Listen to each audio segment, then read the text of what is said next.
ప్రస్తుతం నెల్లూరులో జనసేన పార్టీ నెల్లూరు నగరంలో జనసేన పార్టీ చాలా బలంగా పనిచేస్తున్నామండి.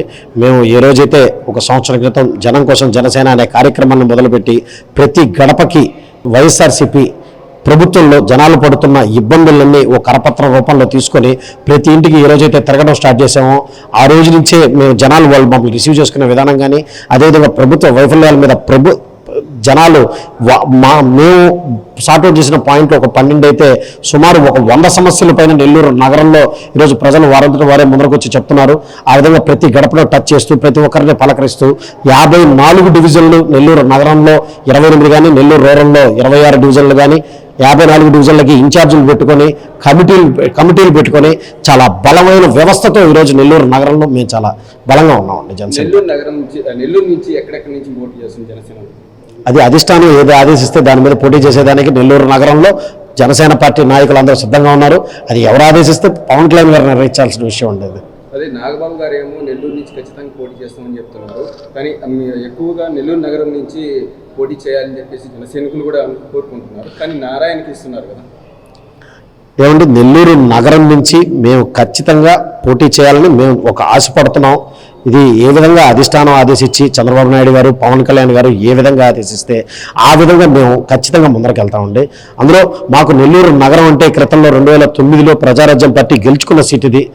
అదేవిధంగా దాని మీద ఖచ్చితంగా మా జన సైనికులు అందరూ ఒక ఆశతో ఉన్నారు. నెల్లూరు నగరం అయితే ఇంకా బాగుంటుందని, ఎందుకంటే ఒక రెట్టింపు ఉత్సాహంతో ఇప్పుడు ఏ కాన్స్టిట్యూన్సీ ఇచ్చినా ఉత్సాహంతో పనిచేస్తాం. కానీ నెల్లూరు నగరం వస్తే క్రితంలో మనం గెలుచుకున్నాం కదా అని చెప్పి ఒక సైకలాజికల్గా మాకు ఒక ఫీలింగ్ ఉంటుంది. దాని మీద జన సైనికులు అందరూ చాలా ఇష్టంతో ఇక్కడ తిరుగుతూ ఉన్నారు.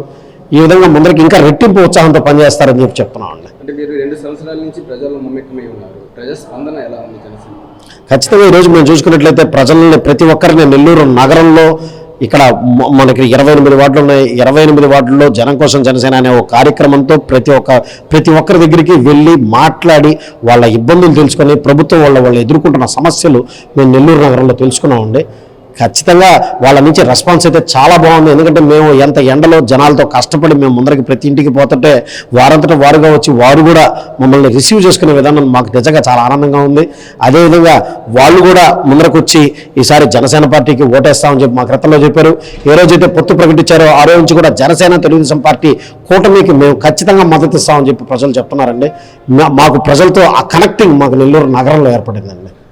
నిన్నటి వరకు ఒక నెల్లూరు సిటీ నుంచే జనసేన అడుగుతున్నారు అని ఒక అయితే ఇప్పుడు సుమారు ఉదయగిరి, కొవ్వూరు, ఆత్మకూరు సిటీ కూడా 4 సీట్లు అడుగుతున్నారని కూడా చెప్తున్నారు. దాని మీద ఎన్ని సీట్లు వస్తాయి అంటే ఎవరు అడుగుతున్నారు అంటున్నారండి?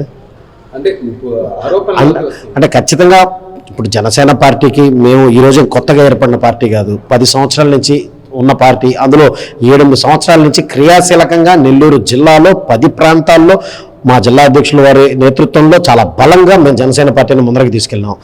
నెల్లూరు అన్నిటి మీద 9 కాన్స్టిట్యున్సీల మీద నెల్లూరు నగరంలో అయితే మేము బలంగా ఉన్నామని చెప్పి కోరుకున్నాం. ఆ విధంగా వేరే దగ్గర బలహీనంగా ఉన్నామని కాదండి, అక్కడ కూడా మేము అదే ఉత్సాహంతో అదే రెట్టింపు ఉత్సాహంతో ఉన్నాం.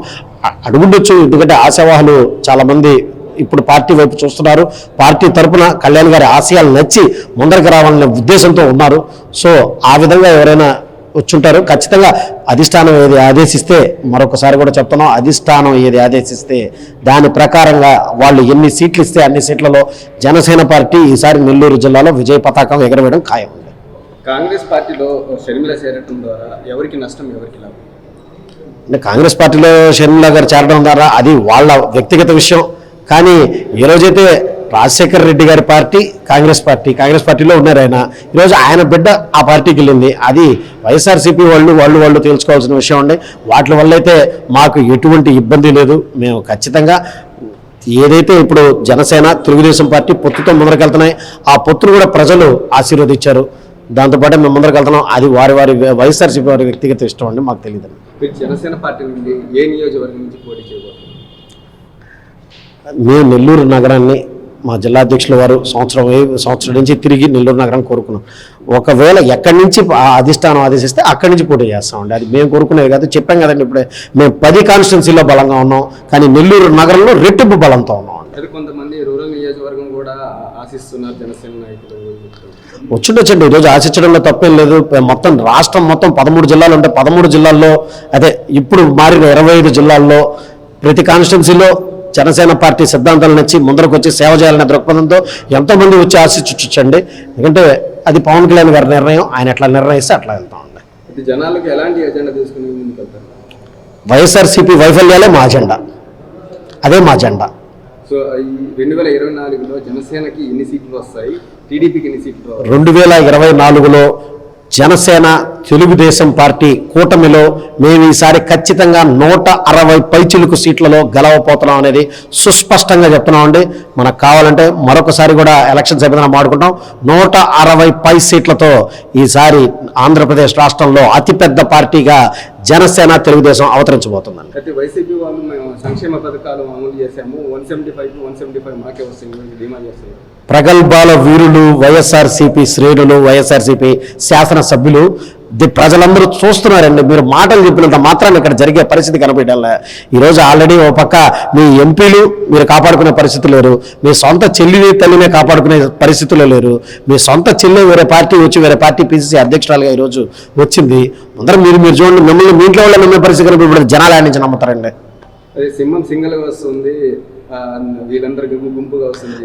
ఇట్లాంటి చాలా డైలాగులు. మా ఈ సినిమా మా అధినాయకుడు ముందట సినిమా హీరో, తర్వాత ఇటువంటి సినిమా డైలాగ్ బుచ్చుబుల్ రైపిస్తాం మేము కూడా కావాలంటే అన్నీ మీరు ప్రజల మనసులో ఉన్నాయి. ముందర చూడండి డైలాగులు ఉండేది ఇంకా కావాల్సింది చెప్తామండి మేము.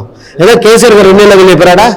మీరు చూడలేదా? పక్క రాష్ట్రంలో కేసీఆర్ గారు చెప్పిన డైలాగులు నాకు తెలిసి భారతదేశంలో ఏ పార్టీలో ఎవరు చెప్పుకుంటారండి.